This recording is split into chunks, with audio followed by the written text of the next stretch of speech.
Selamat malam waktu New Jersey, selamat sore waktu California ataupun Washington State. Selamat pagi juga bagi saudara-saudari yang sudah bergabung dari Indonesia. Kita bersyukur kembali kita dapat mengadakan acara ibadah kita pada saat ini. Saya berterima kasih kepada ayah saya, Pendeta Alex Rantuh, yang tadi malam telah membawakan pelajaran kita pada saat saya masih berada di Colorado untuk acara penghiburan dari keluarga Dian Monica, ya. Kesempatan yang indah bisa bertemu dengan saudara-saudari dari yang ada di Colorado, dan kiranya kekuatan terus menjadi bahagian kita semua, ya, yang terus dapat saling menguatkan, saling mendoakan satu dengan yang lain.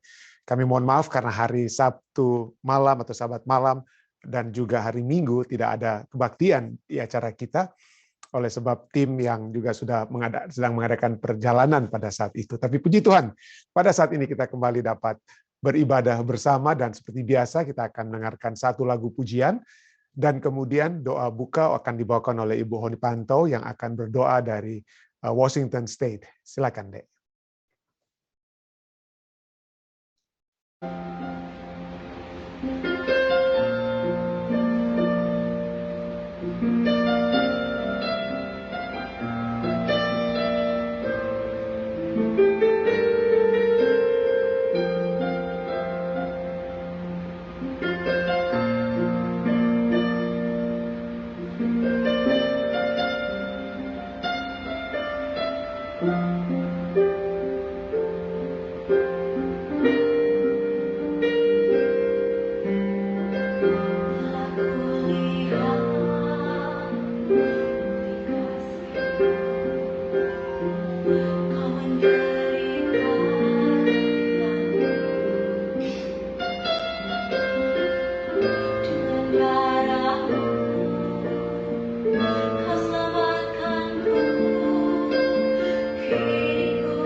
Amin. Kita bersyukur atas lagu yang telah dibawakan oleh Ladies Quintet dari Rumah Sakit Advent Manado. Kita bersyukur, terima kasih tentunya dari Jemaat Vista pada Ladies Quintet tadi. Baik, kita akan mengikuti doa buka. Silakan Ibu Panto.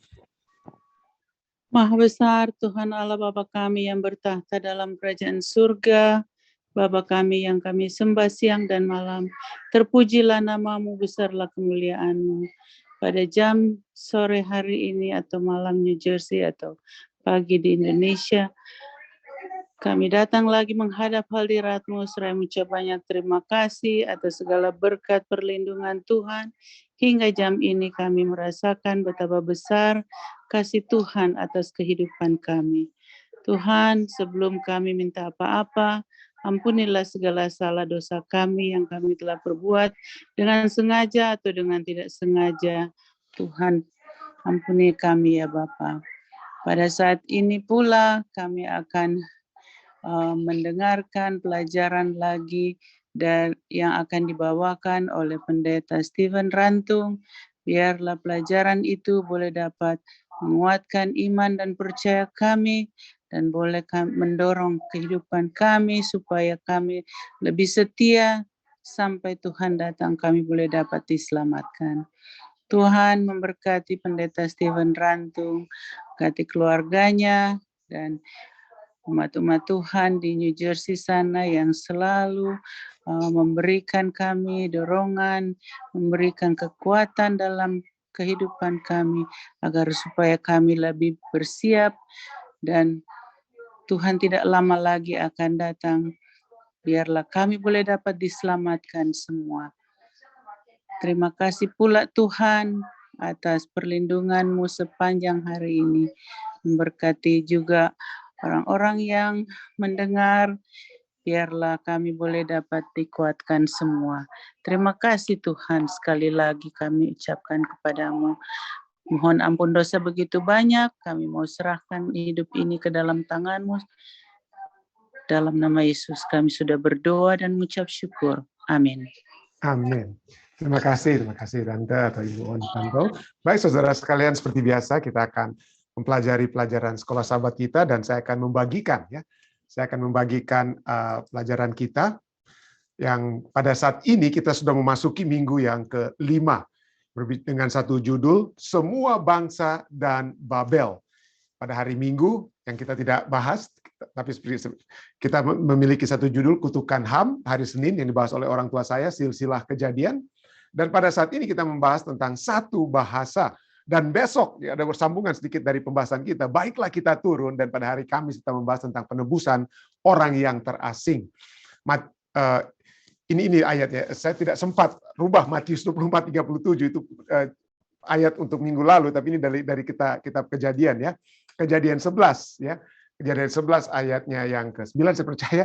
Itulah sebabnya sampai sekarang nama kota itu disebut Babel, karena disitulah dikacau balaukan Tuhan bahasa seluruh bumi. Nanti kita juga akan bahas ayat ini kembali. Tapi sekali lagi koreksinya ini bukan di Matius, tapi di kitab Kejadian pasal 11 ayat 9 ya. Jadi dikacau balaukan Tuhan bahasa seluruh bumi, dan dari situlah mereka diserahkan ke seluruh bumi. Diserahkan ke seluruh bumi. Jadi pada malam hari ini, waktu New Jersey, pagi hari waktu Indonesia, kita akan membahas tentang satu bahasa pada mulanya. Baik, mari kita lanjut saja ya. Bacalah Kejadian 11 ayat 1-4. Mengapakah orang-orang di seluruh bumi ya, belum begitu banyak mereka, tapi sudah ada kelompok-kelompok ya, dari keturunan-keturunan daripada Nuh itu sendiri. Bagaimana keturunan-keturunan itu ingin mencapai satu persatuan ya, mencapai satu persatuan. Kejadian 11 ayat 1-4 katakan, adapun seluruh bumi satu bahasanya dan satu logatnya, dialeknya ya dengan kata lainnya. Maka berangkatlah mereka ke sebelah timur dan menjumpai tanah datar di tanah Sinear, lalu menetaplah mereka di sana. Mereka berkata seorang kepada yang lain, marilah kita membuat batu bata dan membakarnya dengan baik-baik. Lalu bata itulah dipakai mereka sebagai batu dan tergala-gala sebagai tanah liat. Juga kata mereka, marilah kita dirikan bagi kita, semuanya bagi kita ya. Marilah kita dirikan bagi kita sebuah kota dengan sebuah menara yang puncaknya sampai ke langit. Dan marilah kita cari nama supaya kita jangan terserak ke seluruh bumi. Nah, frase seluruh bumi ini mengacu pada sejumlah kecil orang, yaitu mereka yang hidup setelah air bah. Mereka yang hidup setelah air bah. Alasan pertemuan ini dengan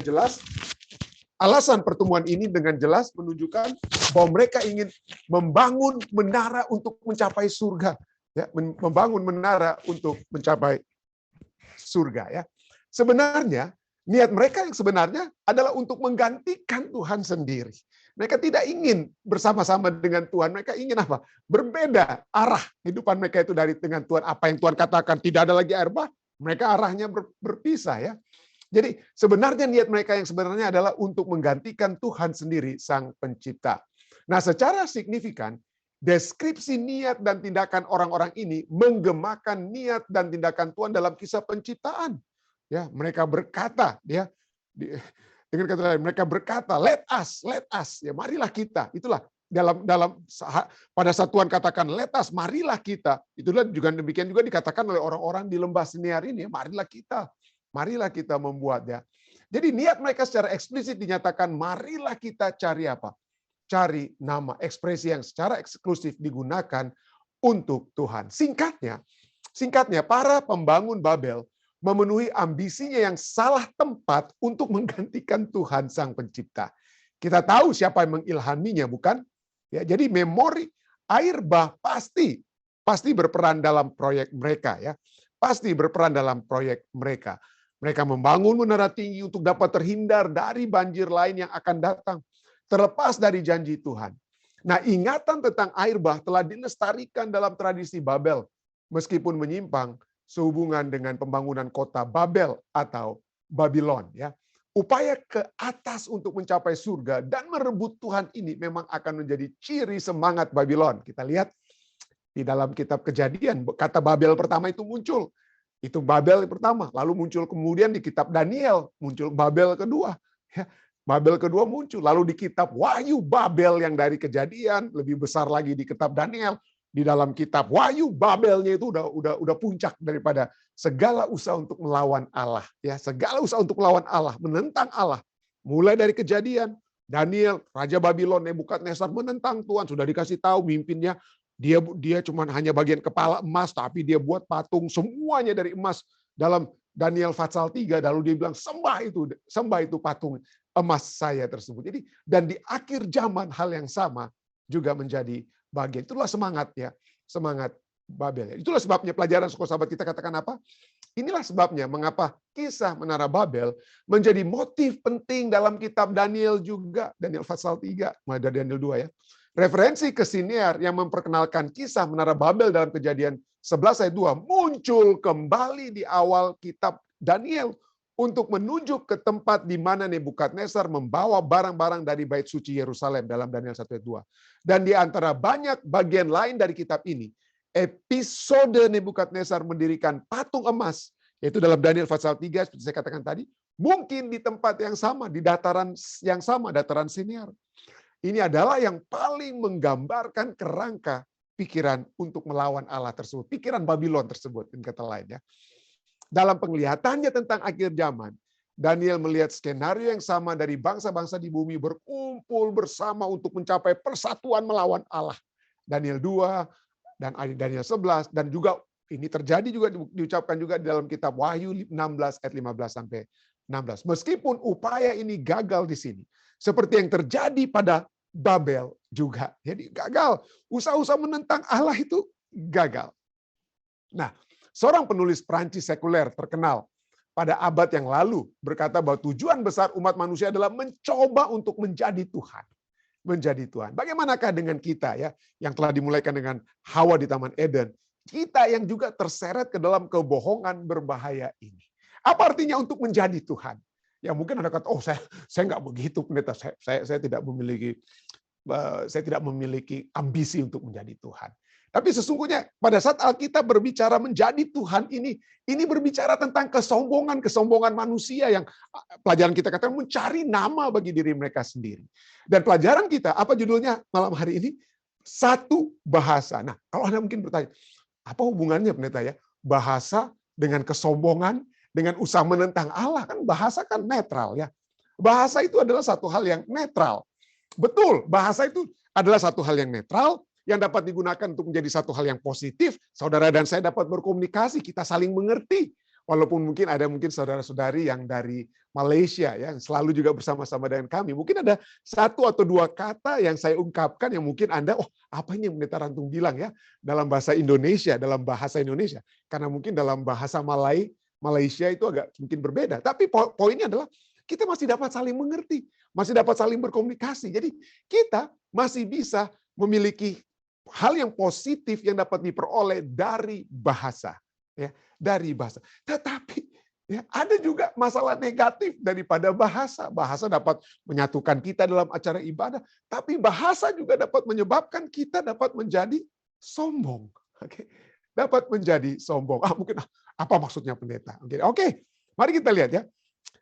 Di Amerika Serikat, dan bukan saya percaya bukan hanya di Amerika Serikat, mungkin di Indonesia, nanti saya akan jelaskan kenapa mungkin di Indonesia, bahasa juga dapat menjadi satu hal yang bisa memisahkan satu dengan yang lain, karena mungkin kekurang pengetahuan bahasa yang dimiliki sekelompok orang, lalu kita lihat, di orangnya ini nggak punya kebudayaan, bahasanya aja, ngomongnya aja masih berantakan ya, masih berantakan bahasanya, nggak kita dapat mengerti. Jadi ada orang-orang tertentu yang baru datang dari luar Amerika, datang ke Amerika belum tahu bahasa Inggris. Waduh, mereka mungkin agak diredahkan mungkin ya. Demikian juga di Indonesia, saudara, itu bisa dapat terjadi. Ada orang-orang dari suku-suku lain tertentu datanglah ke pusat ibu kota Jakarta dan lain sebagainya. Waduh, ditertawakan. Aduh, kok bahasanya itu kok bahasa kampung ya. Kok logatnya logat Manado, logat Papua, ya aduh bukan lu gue seperti orang Jakarta dan lain sebagainya. Jadi inilah. Jadi ada masalah perbedaan-perbedaan yang dapat terjadi, masalah-masalah negatif yang bersehubungan dengan bahasa. Seperti yang saya katakan tadi, di Amerika Serikat itu ada. Inilah di BBC itu berbicara tentang the pervasive problem of linguistic racism. Masalah yang meresap dari rasisme linguistik. Ya, ada orang-orang yang membeda-bedakan keberadaan seseorang. Ini orangnya lebih hebat dia. Wah, kenapa? Karena bahasa Inggrisnya jago. Wah, ya betul ya, memang ada ya orang-orang yang bahasa Inggrisnya orang Jakarta bilang belepotan ya, kacau balau. Ada orang yang kalau berkhotbah, waduh, ada misalnya ya di Loma Linda University Church, waduh pendetanya Randy Roberts kalau dia menggunakan bahasa, saya senang sekali karena bahasanya teratur sekali ya. Lalu ada dia punya associate yang anak muda, yang untuk Spanish ministry juga, tapi untuk anak muda, saya lupa namanya ya saat ini ya. Tapi bahasa Inggrisnya itu hebat sekali, sudah. Kalau dia merangkai katanya itu kata-kata tinggi yang sangat menyentuh ya. Jadi memang betul ya, ada orang yang memiliki kesanggupan berbahasa, tapi pada saat yang bersamaan ini dapat menimbulkan kesombongan. Saya bahasa Inggrisnya jago daripada Anda. Linguistic racism ya. Jadi itulah sebabnya dalam artikel ini dikatakan not everyone who speak English is treated the same way. Bahkan orang-orang yang bisa berbahasa Inggris dibedakan. Aduh, ini bahasa Inggris Filipina, bahasa Inggris Indonesia, bahasa Inggris African American. Wah, itu masih belum jago, belum pakai bahasa Inggris yang standar mungkin gitu. Jadi dia didiskriminasilah mereka. Didiskriminasikanlah mereka. Jadi seringkali inilah saya seringkali ya masuk ke toko atau apa, pas bicara bahasa Inggris, slowly. Karena mereka nggak ngerti mungkin bahasa Inggris saya. Gitu. Jadi itulah seringkali ya membuat kita kecil hati gitu. Apalagi kalau orang yang tiba-tiba melihat warna kulit kita atau apa, do you speak English? Apakah Anda berbahasa Inggris? Jadi kita seringkali merasa kecil karena bahasa Inggris kita tidak sebaik orang lain. Atau kita merasa kecil. Kenapa? Karena saya masih logat Manado daripada logat Jakarta, mungkin kita bilang gitu ya. Tetapi ketahuilah, Inggris, bahasa Jakarta, bahasa Inggris, bahasa Indonesia itu bukan satu ukuran daripada kemampuan kita untuk apa? Intelijensi kita, kemampuan berpikir kita. Itu bukan diukur oleh sebab bahasa. Jadi jangan kita mengecilkan orang. Ini orang ini memang kampungan betul nih. Karena dia nggak bisa bahasa Inggris, karena dia nggak bisa bahasa Jakarta dan lain sebagainya. Dianggap kampungan dan lain sebagainya. Nah, tapi inilah ya. Memang kita memerlukan bahasa. Kita memerlukan bahasa. Saya saja misalnya kalau untuk telepon urusan misalnya kesehatan ya, asuransi kesehatan, waduh saya serahkan ke istri saya. Istri saya saja yang orang Filipina yang bahasa Inggrisnya itu jauh lebih baik dari saya. Seringkali nggak ngerti itu sama orang yang di asuransi kesehatan yang dia bertelepon. Dan inilah katanya di Amerika Serikat ini menyebabkan banyak orang-orang Asian American, imigran Asian American itu tidak memiliki asuransi kesehatan karena pada saat telepon dengan apa? Agen-agen asuransi kesehatan pada saat kita ada masalah-masalah kesehatan, kita minta untuk ada pengembalian uang kesehatan kita. Waduh, nggak dimengerti. Atau kita salah menangkap istilah-istilah medis mereka dan lain sebagainya. Jadi kita bisa kalah gitu. Jadi mestinya kita bisa diganti uang kita, akhirnya hilang uang kita karena masalah bahasa ya. Karena masalah bahasa itulah sebabnya saya serahkan ke istri saya, akhirnya dia udah lebih jago untuk menghadapi agen-agen tersebut ya. Ya, tapi itulah ya. Dan inilah bukan hanya dari segi masalah kesehatan, orang-orang Asian American itu kehilangan kesempatan untuk dapat memperoleh hak mereka kembali. Orang-orang yang bahasa Inggrisnya masih tidak seperti orang-orang putih misalnya, itu biasanya mereka tidak mendapatkan posisi yang bagus di perusahaan. Ini penelitian dari Harvard Business Review ya. Itulah sebabnya mungkin bukan hanya dari segi bahasa, tapi mungkin ada yang katakan berdasarkan artikel ini orang-orang Asia itu kurang terlalu memiliki kepercayaan diri. Jadi tidak assertive, bahasa Inggrisnya tidak assertive, having confidence and forceful personality. Kita nggak biasa apa. Orang Amerika kan dari sejak kecil udah biasa berpikir bebas kan. Jadi mereka gampang berdebat dengan orang tua. Jadi udah biasa berdebat dengan siapa-siapa dengan bahasa-bahasa yang mereka bisa buat ya. Jadi orang-orang Asia apalagi kalau imigran-imigran itu yang bahasa Inggrisnya masih kacau atau belepotan, wah kalah terus. Kalau mau apa ya? Kalau untuk menjadi manajer dan lain sebagainya, kita dianggap tidak berani bicara, tidak berani ambil tindakan, tidak berani beresiko ya. Kita lebih apa? Dan bukan itu saja. Artikel ini juga menyebutkan kadang-kadang orang Asia itu sesama orang Asia itu juga apa ya? Karena mereka diinjak oleh orang bule yang bahasa Inggrisnya lebih bagus, akhirnya dihajar lagi lah yang bahasa Inggrisnya kurang bagus di bawah dia. Jadi itulah menjadi masalah ya. Menjadi masalah di antara sehingga tidak banyak yang dipromosikan untuk menjadi manajer. Tapi ya inilah umat manusia mengetahui pentingnya bahasa. Ya, pentingnya bahasa untuk menyatukan. Bahasa dapat menjadi alat pemersatu ya. Dapat menjadi alat pemersatu. Itulah sebabnya tanggal 28 Oktober tahun 1928 Sumpah Pemuda diadakan di Indonesia ya. Kami putra putih mengaku bertumpah darah satu tanah air Indonesia. Yang kedua, berbangsa satu, bangsa Indonesia. Yang ketiga, ini apa katakan? Kami putra dan putri Indonesia menjunjung bahasa persatuan, bahasa Indonesia. Kenapa? Karena bahasa itulah yang menyebabkan kita seperti saya katakan tadi dapat berkomunikasi, ya, dapat menjadi satu dalam kebudayaan, dapat membentuk satu budaya. Ya, kalau saya mungkin memiliki satu funny joke ya dalam bahasa Indonesia, orang-orang Indonesia mungkin bisa ketawa, tapi kalau saya translate lelucon tersebut bahasa Inggris, nggak ada yang mungkin orang Inggris ketawa karena beda mungkin beda pengertiannya, beda tradisi dan lain sebagainya. Jadi bahasa itu dapat membentuk kebudayaan, bahasa dapat menyatukan umat manusia. Dan itulah yang terjadi pada mulanya. Manusia disatukan. Ya saat ini di dunia ini ada 7.000 bahasa, ada 7.000 bahasa, ada banyak ya mungkin. Bahasa Indonesia dan Malaysia itu dianggap satu rumpun ya. Tapi ada 7.000-an bahasa yang ada di dalam dunia saat ini ya. Dan pada mulanya itu hanya satu ya. Pada mulanya itu hanya satu. Adapun Kejadian 11 ayat 1 katakan, adapun seluruh bumi satu bahasanya dan satu logatnya. Mungkin Anda katakan, oh pendeta, waduh, ya betul ya. Kejadian 11 ayat 1, satu bahasa. Tapi mungkin kalau Anda penelidik Alkitab, sudah baca Alkitab dari kejadian sebelumnya, satu pasal sebelumnya, kejadian 10, Anda baca kejadian 10 ayat 5, mungkin Anda bertanya, pendeta, ini kok ada ayatnya ini bertentangan dengan ayat 11. Dan mereka inilah berpencar-pencar bangsa daerah pesisir, itulah keturunan Yafet, masing-masing di tanahnya, dengan bahasanya sendiri. Kok Yafet itu apa ya? Dengan bahasanya sendiri, masing-masing di tanahnya dengan bahasanya sendiri, menurut kaum dan bangsa mereka. Apalagi Kejadian 10 ayat 20, inilah keturunan Ham menurut kaum mereka, menurut bahasa mereka, menurut tanah mereka, menurut bangsa mereka. Ya. Itu dalam Kejadian 10 ayat 20. Kejadian 10 ayat 31, itulah keturunan Sem menurut kaum mereka, menurut bahasa mereka, menurut tanah mereka, menurut bangsa mereka. Tuh, pendeta ini kenapa ini? Kok ini Kejadian 10 berbicara tentang bahasa sudah terbentuk, masing-masing di tanahnya terpencar-pencar. Ya. Tapi kenapa di Kejadian 11 ini berbicara tentang satu bahasa di satu tempat? Nah, kita harus melihat ya bahwa Kejadian 11 dan 10 itu bukan berurutan, bukan secara kronologis ya, bukan habis Kejadian 10 jadi Kejadian 11. Kejadian 10 ini berbicara tentang apa yang Tuhan perintahkan di akhir daripada pada saat mereka keluar dari bahtera, Tuhan katakan apa? Dalam Kejadian 9 kepada Nuh, berkembang biaklah, beranak cuculah, dan apa? Penuhilah bumi. Jadi kemudian Kejadian 10 itu adalah summary daripada mereka yang berpencar memenuhi bumi. Tetapi itu perpencaran mereka di Kejadian 10 ayat 5, ayat 20, ayat 31 itu oleh sebab apa yang terjadi di Kejadian 11. Jadi Kejadian 11 inilah penyebabnya, akibatnya mundur. Akibatnya mundur ke Kejadian Fatsal 10.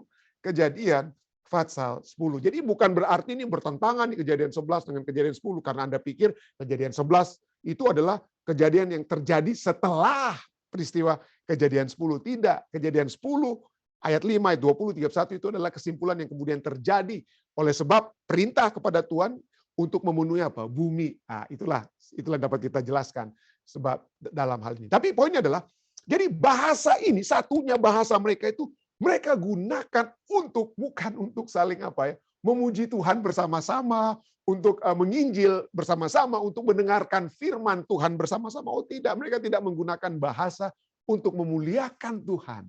Mereka menggunakan bahasa untuk memuliakan diri mereka sendiri. Oh saya jago, gitu ya.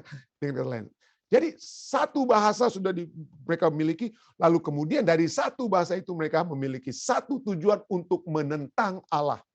Ternyata bagaimana caranya? Anda bisa mengetahui ini menentang Allah. Nah, Kejadian 11 ayat 2, dan kemudian ke ayat-ayat selanjutnya kita sudah baca tadi, bagaimana usaha-usaha mereka itu untuk menentang Allah. Ya.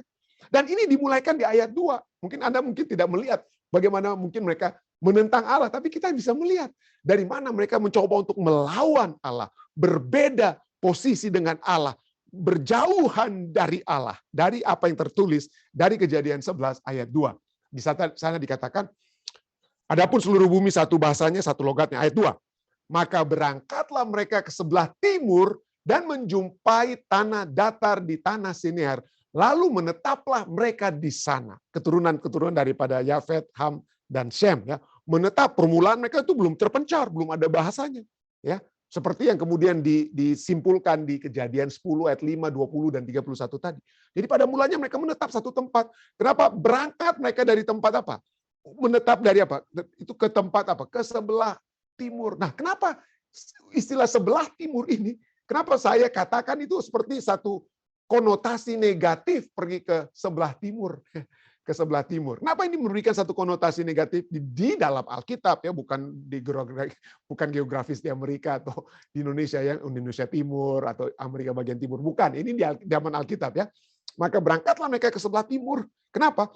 Karena kalau kita lihat peristiwa-peristiwa yang terjadi di Alkitab, orang-orang yang berangkat ke sebelah timur itu adalah orang-orang yang menjauhkan diri mereka dari Allah ya, atau berpisah dari Allah. Misalnya Kejadian 4 ayat 16, lalu Kain pergi dari hadapan Tuhan dan ia menetap di tanah Nod di sebelah timur Eden. Ke sebelah timur dia. Lalu berikutnya apa lagi? Wah, tadinya Abraham dan Lot, anak ponakannya sendiri daripada Abraham itu hidup sama-sama mereka, tapi kemudian Lot itu waduh, dia menjauh ya, dia ambil posisi berbeda dari Abraham ya. Dia menjauh, dia tinggal di daerah Sodom ya. Mereka berpisah ya. Tapi apa dikatakan? Coba kita lihat Kejadian 13 ayat 11. Sebab itu Lot memilih baginya seluruh lembah Yordan itu, lalu ia berangkat ke sebelah timur dan mereka apa? Mereka itu berpisah. Demikian juga dengan Abraham. Abraham istrinya bukan hanya Sarah, bukan hanya Hagar, tapi ada juga gundik-gundiknya seperti salah satunya Keturah ya namanya. Lalu apa yang terjadi dengan Keturah ya? Kejadian 25 ayat 6 katakan, tetapi kepada anak-anak Abraham ya, kepada anak-anaknya yang diperolehnya dari gundik-gundiknya, ia memberikan pemberian, kemudian ia menyuruh mereka masih pada waktu ia hidup meninggalkan Ishak anaknya. Ishak itu anak keturunan, anak janji dengan Tuhan, anak yang dekat dengan Tuhan. Lalu apa yang terjadi dengan anak-anak lain yang tidak dekat dengan Tuhan, anak-anak dari Keturah ini? Lalu mereka pergi ke sebelah timur, ke tanah timur. Jadi usaha-usaha mereka untuk melawan Allah itu bukan hanya dari bahasa mereka, tapi letak geografis mereka. Jadi letak geografis itu bisa mempengaruhi saudara-saudara ya. Di mana kita berada. Seperti Lot misalnya. Pada mulanya dia pergi ke lembah Yordan. Dekat dengan kota Sodom dan Gomora. Tapi apa yang terjadi kemudian? Tadinya dia jauh-jauh dari Sodom dan Gomora, tapi ujung-ujungnya kita lihat dia sudah berada di mana? Sudah berada di dalam kota Sodom dan Gomora. Jadi di mana kita pergi itu penting sekali juga ya. Untuk menentukan apakah tempat tersebut dekat dengan Tuhan, dapat membawa kita untuk dekat dengan Tuhan atau jauh dari Tuhan. Ya. Kalau kita pergi ke Amerika untuk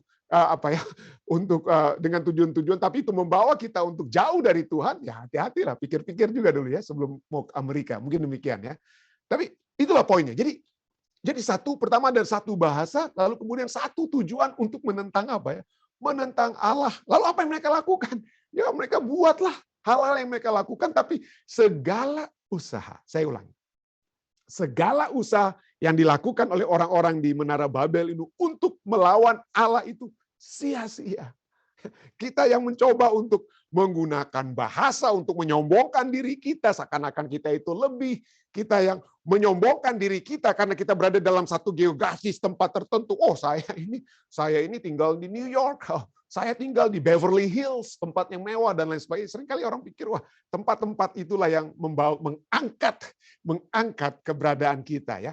Tapi hati-hati ya, pada saat kita bukan melawan Allah secara langsung, tapi pada saat kita mengangkat diri kita, itu sudah seperti kita melawan apa ya? Kita melawan Allah. Nanti kita akan lihat ya.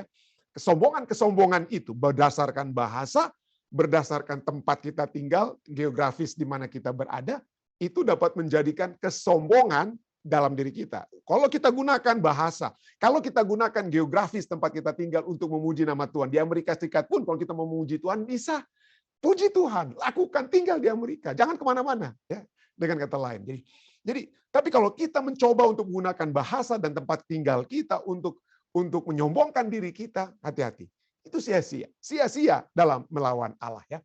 Kejadian 11, kita lanjutkan. Kita baca dengan sampai 4 ya. Kejadian 11 ayat 3-4 katakan, kemudian berkata seorang pada yang lain, marilah kita membuat batu bata kitanya itu yang fokus kepada diri mereka itu, mereka membuat menara, ya hasil pencapaian mereka dirikan kota dan menara, tapi bahannya apa? Batu bata dan membakarnya baik-baik. Lalu bata itu dipakai mereka sebagai batu dan tergala-gala sebagai tanah liat. Juga kata mereka, marilah kita dirikan bagi kita sebuah kota dengan sebuah menara yang puncaknya sampai ke langit, dan marilah kita cari nama supaya kita jangan terserak ke seluruh bumi. Jangan kita terserah ke seluruh bumi. Jadi coba lihat, usaha manusia itu selalu inferior, selalu lebih apa? Rendah kualitasnya. Ya, kita mencoba untuk mendirikan sesuatu, kekayaan kita, kemegahan kita, kebesaran kita, tapi kesemuanya itu hanya batu bata semua. Inferior dibandingkan dengan batu asli, batu penjuru, stone Yesus Kristus. Ya. Jadi apa yang pegangan kita kepada batu bata itu hancur gampang dibandingkan dengan batu penjuru itu sendiri, yang batu utuh, batu yang kuat, yang yaitu Yesus Kristus itu sendiri. Lalu berikutnya, mereka mencoba untuk mencari nama bagi diri mereka sendiri. Tapi kita lihat apa akibatnya, kan mereka katakan supaya kita jangan terserak, jangan terpisah-pisah ke seluruh bumi. Tapi apa yang terjadi? Wah, terpisah-pisah mereka ya. Jadi mencari nama bagi diri mereka sendiri, tapi mereka terserak. Tapi coba kita lihat, kalau yang memberi nama itu bukan kita usahakan karena bahasa Inggris saya hebat, karena saya tinggal di daerah mewah. Tapi kalau Allah yang mengagungkan kita, bukan kita dengan usaha-usaha kita sendiri ya. Tapi usaha-usaha boleh, usaha-usaha kita yang tentunya disesuaikan dengan kehendak Allah ya, tentunya. Tapi kalau Allah yang memberi nama seperti Allah memberi nama kepada Abraham, kita bukannya terserak, kita terberkati. Kita yang diberkati. Kejadian 12 ayat 2 ya. Orang-orang di Babel mau cari nama untuk diri mereka sendiri, tapi coba kita lihat Kejadian 12 ayat 2, Allah yang memberi nama kepada Abraham. Apa dikatakan? Abraham, aku akan membuat engkau menjadi bangsa yang besar dan memberkati engkau serta membuat namamu masyhur. Ya, membuat namamu masyhur dan engkau akan menjadi berkat. Kalau kita membanggakan diri kita sendiri ya, mencari nama bagi diri kita sendiri dengan kesombongan kita, itu kita tidak menjadi berkat. Kita tidak menjadi berkat. Kenapa? Karena kalau segala pusat itu kepada I, coba kita lihat pusat daripada kata sin dalam bahasa Inggris, dosa ya, itu I, atau kesombongan bahasa Inggrisnya pride. Di tengah-tengah pride apa itu? I, semuanya itu kesombongan ya. Tapi itulah manusia ya ingin, waduh saya ini hebat, saya hebat, saya tahu banyak bahasa dan sebagainya. Wah, kita menyombongkan diri kita mungkin dengan bahasa, ingin menjadi. Tapi inilah manusia ya. Dari mulanya sudah ingin menjadi seperti Allah. Menjadi seperti Allah. Kejadian 3, 4 dan 5. Ular berkata kepada perempuan, kepada Hawa, Sekali-sekali kamu tidak akan mati. Tetapi Allah mengetahui pada waktu kamu memakannya, matamu akan terbuka, dan kamu akan menjadi seperti Allah. Dan sejak saat itulah perkataan setan yang ditawarkan kepada Hawa, itu bukan hanya berakhir di Hawa. Itu berakhir kepada diri kita sampai saat ini, pada siapa saja. Pendeta Rantum, ya, kamu akan menjadi seperti Allah, ya, hebat kamu, ya, dipuja dan dipuji, dan lain sebagainya. Hati-hati ya. Kalau itu yang terjadi, maka kita telah menerima tawaran setan untuk menjadi seperti Allah. Ya, kalau kita mencoba untuk melihat kehebatan saya dalam memimpin, dalam buat ini, buat itu, kita menjadi seperti Allah, hati-hati. Kenapa? Karena itu mulanya di bumi kepada Hawa, dan mulanya dosa itu karena ingin menjadi seperti Allah. Itu ditawarkan setan kepada Hawa karena itu yang pertama-tama sudah muncul pertama kali di hati Lucifer atau setan itu sendiri ya. Yesaya 14 ayat 12 sampai 14 katakan apa? Wah engkau sudah jatuh dari langit, hai bintang timur putra fajar, engkau sudah dipecahkan dan jatuh ke bumi. Ayat 13 ya, yang sombong ini. Engkau yang tadinya berkata dalam hatimu, aku hendak naik ke langit, aku hendak mendirikan takhtaku mengatasi bintang-bintang Allah. Ya, aku hendak naik mengatasi ketinggian awan-awan, hendak menyamai yang maha tinggi. Menjadi seperti apa? Menjadi seperti Allah. Ya. Sia-sia ya usaha-usaha kita untuk cari nama, udah begitu banyak ya. Tentunya banyak yang dapat kita lakukan untuk berkreativitas, untuk melakukan yang terbaik dengan bahasa dan lain sebagainya. Tapi biarlah kita mengingat bahwa segala sesuatu yang dapat kita hasilkan, segala sesuatu yang terbaik yang kita dapat bawakan, berikan, hanya untuk kepujian, kemuliaan nama Tuhan ya. Hanya kepujian. Kenapa? Karena kalau kita hanya untuk kepujian, cari nama untuk diri kita sendiri, maka ujung-ujungnya kita jatuh seperti setan ya. Jatuh seperti Lucifer, jatuh seperti Lucifer. Ada penulis yang katakan ya, Thomas Monson katakan, man has remarkable stride. Manusia memiliki apa? Kehebatan ya, dapat tiba ke luar angkasa ya. Luar angkasa. Kita dapat menguasai luar angkasa, tapi kita tidak dapat menguasai diri kita sendiri. Kita tidak dapat menguasai hati kita, pikiran kita. Kita tidak seringkali dapat kuasai hal tersebut ya. Dan itulah ya, karena tawaran setan untuk kita menjadi seperti Allah itulah menyebabkan kita tidak dapat menguasai hati dan pikiran kita. Baiklah, ya, akhirnya apa yang terjadi besok kita akan lihat ya. Ini kita sambung ya, tapi besok kita akan bahas ya. Allah katakan baiklah kita turun dan mengacau balaukan ya. Mengacau balaukan itu dari kata balal ya, balal. Itu berhubungan dengan kata Babel juga ada kemirip-miripannya, ada B dan L-nya ya. Balal. Baiklah kita turun dan balal bahasa mereka. Sehingga mereka tidak mengerti lagi bahasa masing-masing. Demikianlah mereka diserahkan Tuhan dari situ ke seluruh bumi dan mereka berhenti mendirikan kota itu. Ya. Itulah sebabnya sampai sekarang nama kota itu disebut Babel. Disebut Babel atau bahasa aslinya Babylon. Babylon. Ya. Babel bahasa Inggris atau bahasa Indonesia dijadikan Babel. Tapi bahasa aslinya adalah Babylon. Ya. Yang muncul 200 kali itu di perjanjian lama kata Babel jadi Babylon itu 200 kali ya. Karena disitulah dikatakan ayat ini dikatakan disitulah dikacau balaukan Tuhan bahasa seluruh bumi dan dari situlah mereka diserahkan Tuhan ke seluruh bumi. Jadi mereka ingin mencapai seperti Allah, mereka ingin pikir wah saya memiliki kebijaksanaan untuk dan kekuatan kekuasaan untuk mendirikan menara di atas satu kota yang kami bentuk, mendirikan untuk menjadi menyamai Allah, melawan Allah. Tapi Allah katakan apa ya? Allah katakan, kamu akan saya balal, kamu mau Babel, ya, kamu mau Babylon, tapi saya akan jadikan apa? Kamu itu balal, kamu akan jadi kacau. Nah, uniknya juga kata Babylon, usaha untuk menyamai Allah ini di tempat yang mereka namai Allah, tempat itu dari kata apa? Apa arti daripada Babylon? Babylon itu sebenarnya tidak ada arti, itu adalah bubbling, orang yang bubbling, seperti baby. Babylon seperti baby, bubbler, anak-anak bayi-bayi kalau ngomong seperti begitu ya, bubbling ya. Itulah. Jadi manusia ingin mencoba untuk mencapai kekuatan, mencapai kehebatan dalam diri mereka sendiri, baik dengan bahasa mereka, dengan kesanggupan mereka, tempat di mana mereka tinggal dan lain sebagainya. Sesungguhnya di mata Tuhan kita itu bagaikan baby. Ini manusia yang mau dirikan menara itu, waduh, arsiteknya hebat, sepertinya hebat dan lain sebagainya. Tapi di mata Tuhan, kita yang dengan kesombongan, kesanggupan kita sesungguhnya hanyalah bagaikan bayi, bagaikan bayi yang tidak ada apa-apanya. Itulah sebabnya 1 Korintus 1 ayat 20-21 katakan apa? Di manakah orang yang berhikmat, yang jago? Di mana dia? Yang jago bahasanya, di mana mereka? Di manakah orang yang berhikmat? Di manakah ahli Taurat? Di manakah pembantah dari dunia ini? Bukankah Allah telah membuat hikmat dunia ini menjadi kebodohan, menjadi kayak anak bayi?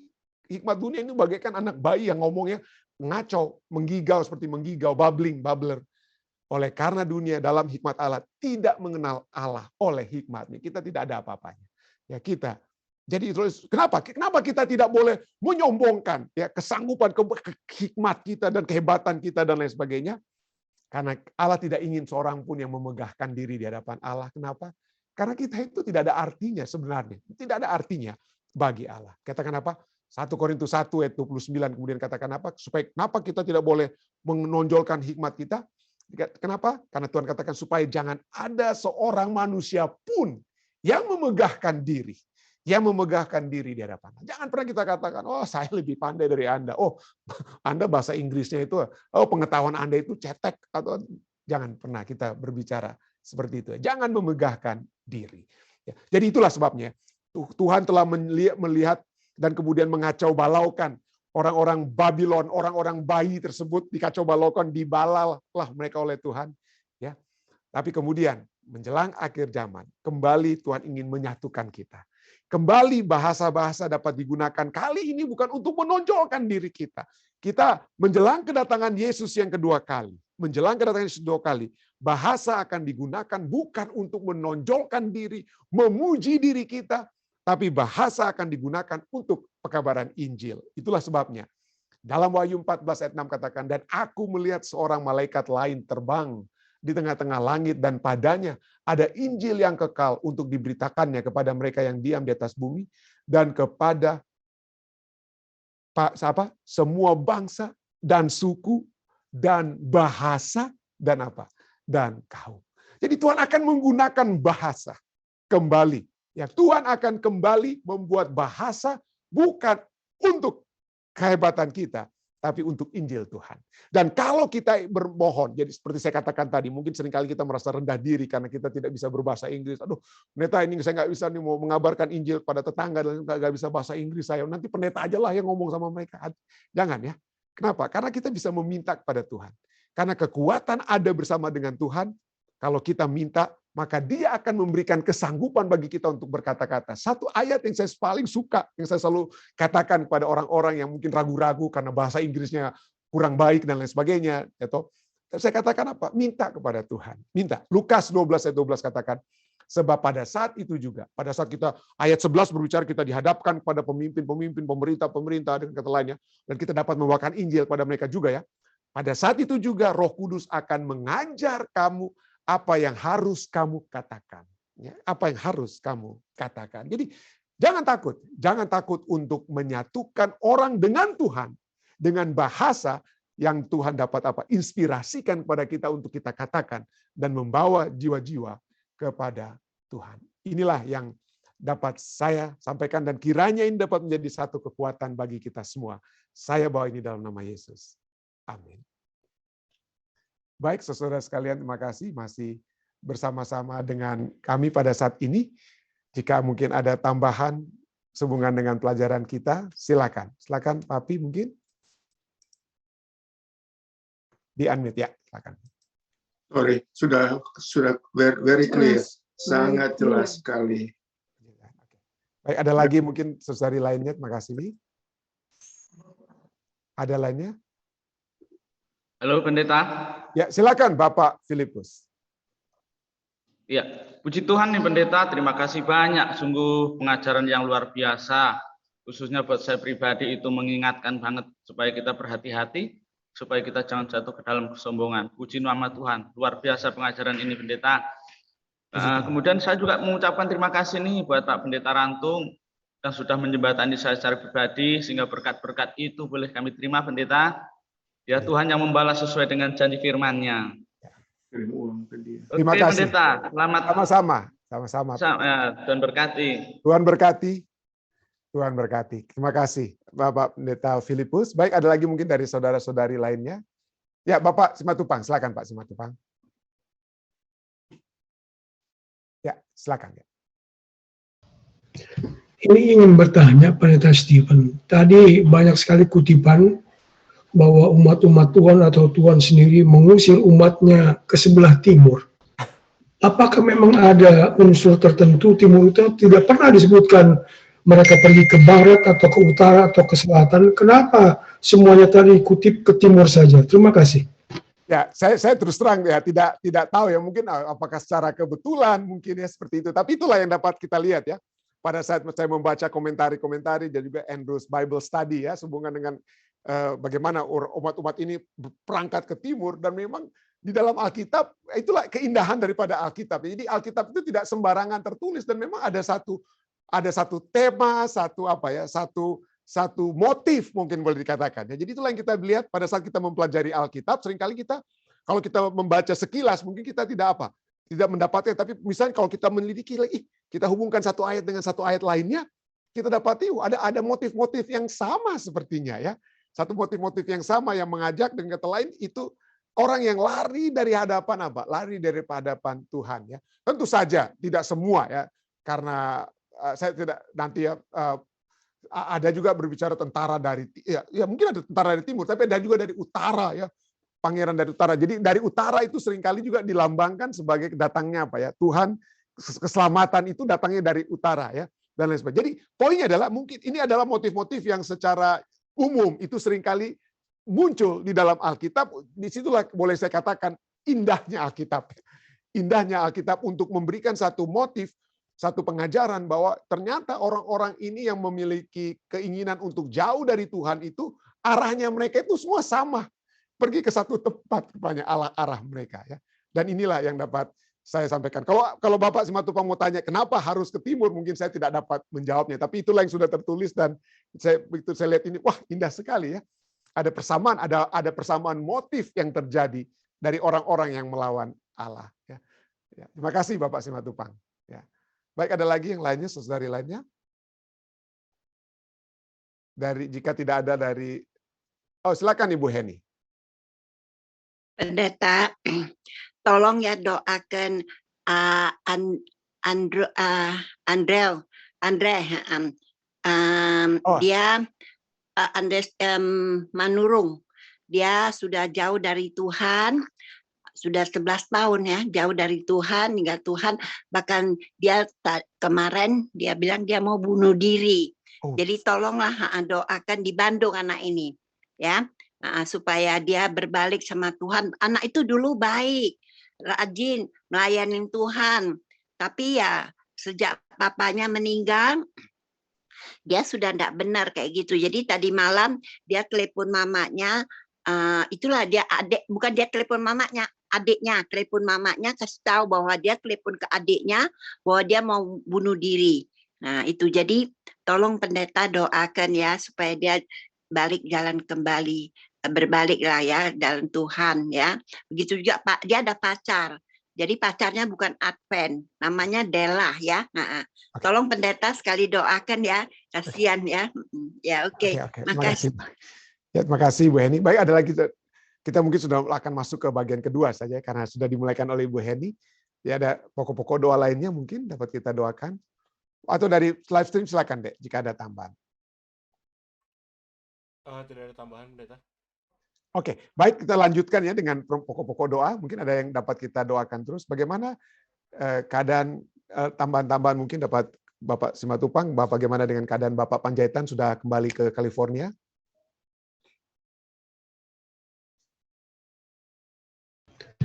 Masih terus pendeta, dia di dialisis 4 kali 1 minggu. Tapi bukan lagi di Tennessee ya? No, mereka tidak di Tennessee lagi, jadi dengan keadaannya cuci darah 4 kali di sini, jadi tidak memungkinkan katanya lagi untuk balik lagi ke Tennessee, karena sudah ditangani oleh dialisis di sini. Makasih. Terima kasih. Baik, terima kasih. Ada lagi yang lainnya, saudara-saudari lainnya? Dapat kita terus doakan? Ya, jika tidak ada tangan yang diangkat di Zoom, silakan Dek.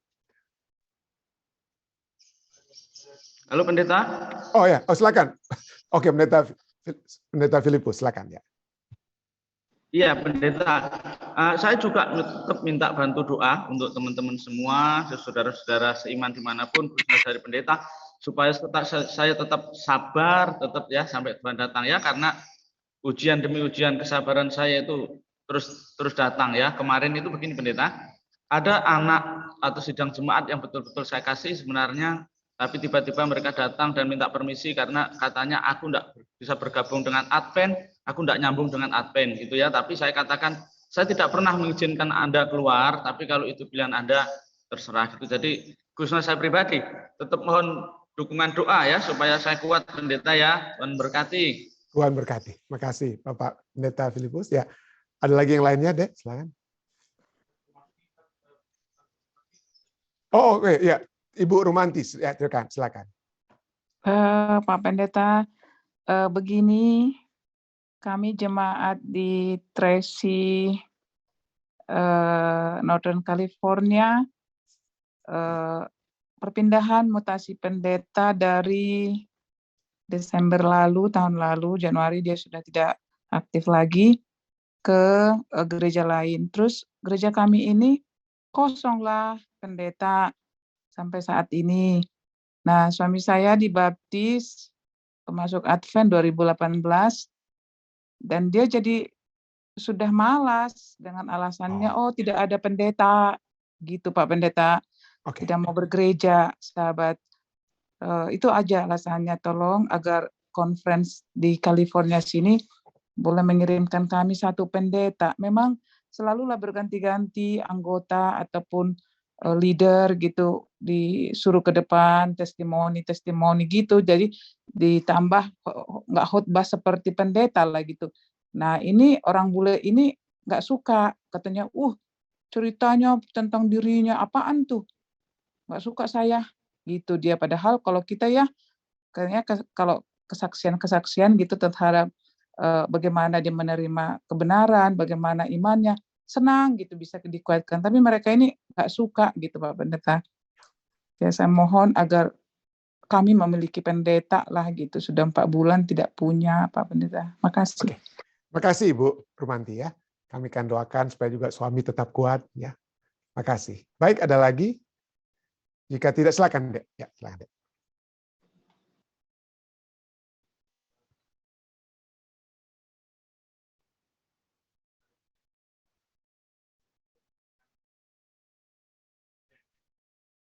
Oh, Pendeta Jack. Ya. Oh. Ya. Ada lagi? Ya, kita juga tentunya akan terus mendoakan Ibu Pendeta Rain Alo ya, yang juga mengalami masalah kanker ya, dan dalam pengobatan saat ini, pengobatan secara natural, kita terus doakan Ibu Pendeta Rain Alo yang masih juga dalam perjuangannya. Pendeta Rain Alo minta untuk kita terus dapat doakan ya, terus mendoakan beliau dan Ibu Pendeta Rain Alo. Jadi saya undang kita semua juga terus nantinya doakan. Ya, baik, jika tidak ada lagi saudari sekalian, mari kita bersatu di dalam doa. Bapa yang melukasi dalam takhta kerajaan surga, terima kasih Tuhan, kesempatan yang indah kembali kami memiliki waktu untuk bersama-sama, untuk mempelajari firman-Mu, untuk diingatkan bahwa kami jangan harus membanggakan diri kami mungkin dengan bahasa yang kami miliki, dengan pencapaian-pencapaian duniawi yang sementara yang kami miliki. Tapi biarlah kami dapat melakukan segala sesuatu Tuhan, hanya untuk kepujian dan kemuliaan nama-Mu. Biarlah yang kami megahkan itu hanya Engkau Tuhan.